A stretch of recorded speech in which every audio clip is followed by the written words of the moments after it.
Welcome everybody back to another great day of class. Happy Wednesday. Let's review what we're going to go over, you guys.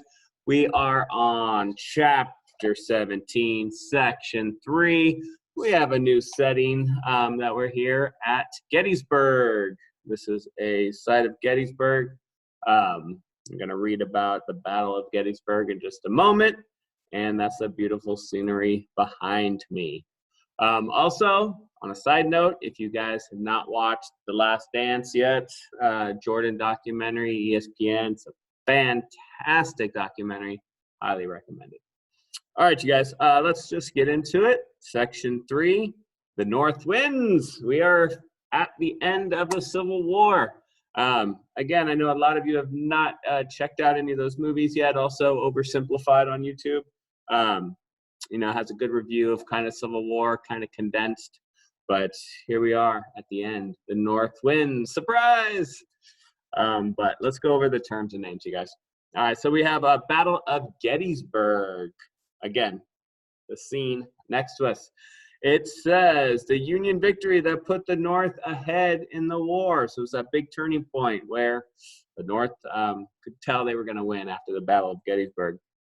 Then we have Pickett's charge. That's a Confederate attack on Union lines at Gettysburg. Then we have Robert E. Lee, again, that's Confederate general. We've looked at him before. Ulysses S. Grant, the Union general. Remember, I do have a trailer on Google Classroom for the documentary coming up on History Channel. Grant. It looks pretty good. So it's going to be coming out Memorial Day weekend. Definitely check it out. Then we have the Siege of Vicksburg. That's a Union victory that split the South in two. Remember, that was one of their battle strategies, war strategies, was to get control of the Mississippi River, cut the Confederacy in half, and they were able to do that. Then we have William Sherman, Union general who won significant victories. And finally, Appomattox Courthouse, that's the location of the South's surrender when they surrendered the war. All right, you guys, so let's get into it. The road to Gettysburg, the Battle of Gettysburg. Again, what we're looking for here is why was Gettysburg considered a turning point in the war? Confederate forces had failed in their first attempt to invade the North. In September 1862, Union forces turned back Southern troops at the bloody Battle of Antietam. Soon, however, Confederate leaders decided to head north once again. They hoped that a Confederate victory in the North would make people in the North tired of the war, and in turn, this might lead to a call for peace. Southern leaders also hoped that a victory in the North would lead to help from countries in Europe. In June 1863, Confederate forces crossed into southern Pennsylvania. They met Union troops near the town of Gettysburg. The Battle of Gettysburg raged for 3 days. An important moment came when General George Pickett attacked the middle of the Union line. It proved to be a deadly mistake.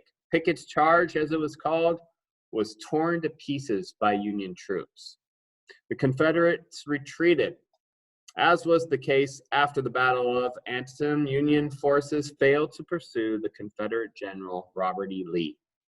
Even so, the Union victory at Gettysburg was a turning point of the war. While the North had lost 23,000 men, more than 28,000 Confederate soldiers lay dead or wounded. With such losses, Lee's hopes for a Confederate victory in the North were gone. All right, pause, annotate, and answer. All right, who can give us the answer? Karen, go ahead and tell us what you got.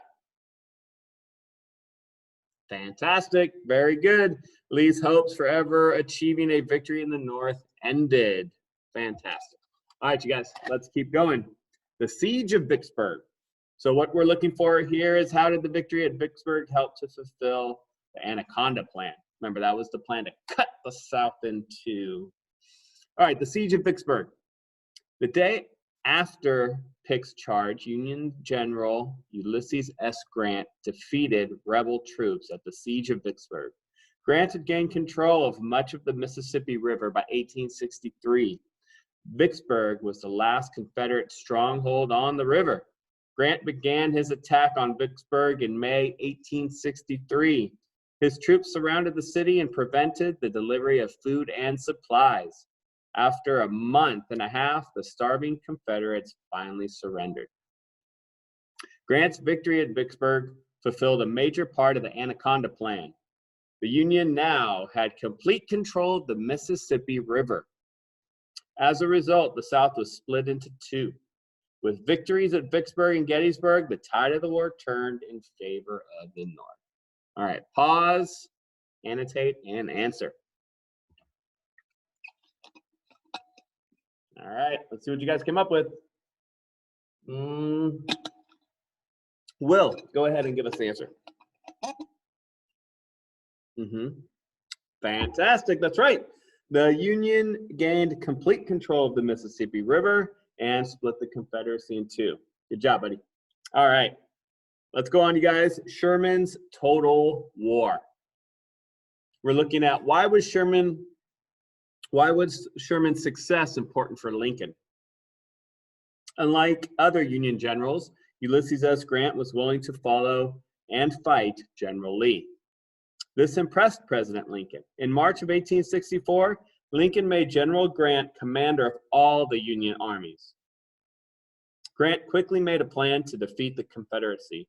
He would pursue Lee's army in Virginia. Meanwhile, Union forces under William Sherman would push through the deep South to Atlanta and the Atlantic coast. As he marched through the South, Sherman waged total war. This was war not only against enemy troops, it was also against everything that supported the enemy. His troops tore up rail lines, destroyed crops, and burned towns. Sherman's victories were important for Lincoln. In 1864, Lincoln was involved in a tough re-election campaign. Many Northerners were tired of the war, and with Sherman's successes, Northerners suddenly could sense victory. This optimism helped Lincoln to win re-election. All right, pause, annotate, and answer. All right, what did we come up with? Elizabeth, go ahead and give us your answer. Fantastic, that's right, yes. Sherman's victories gave Northerners a sense of optimism about the war and thus helped Lincoln to win re-election. Great complete sentence, Elizabeth, very good. All right, you guys, last one. Why were Grant's terms of surrender considered generous? So we have Grant's Virginia campaign surrender at Appomattox. After marching through Georgia, Sherman moved north through the Carolinas. His plan was to link up with Grant's troops in Virginia. Since May 1864, Grant and his troops had been fighting bloody battles against Lee's forces. The Union general's goal was to keep fighting toward Richmond and eventually conquer the Confederate capital. During Grant's Virginia campaign, the battlefield losses for both sides were huge. In one battle, Grant lost 7,000 men in the first few minutes of fighting. In June 1864, Grant's troops reached the edge of Richmond. There, the two sides battled for 10 months. In the end, Lee could not hold out. The Union Army marched into Richmond on April 3, 1865. On April 9, 1865, Lee and Grant met at Appomattox Courthouse in Virginia. There, the two men arranged a surrender. Grant offered generous terms. After handing over their weapons, the Confederates were free to return home. After 4 long years, the Civil War was over. So again, I want you to see, Grant did not arrest all the soldiers. They did not take them to a prisoner camp. They made them hand over their weapons, but they said, you guys, go home. So they saw that as really generous. And so why were those terms generous? I kind of just gave the answer, but let's go ahead and who can give it to us? Brendan, go ahead and do that one for us. Very good, yes. Grant let the Confederates return home after turning in their weapons. Very good. All right, you guys. So that is the end of the war. Now, we're not done yet. we still have section 4, the legacy of the war. So we're going to kind of see what happened after the surrender of the South. So great job, you guys. Keep it up. Happy Wednesday, and we will see you guys tomorrow. All right. Bye, guys.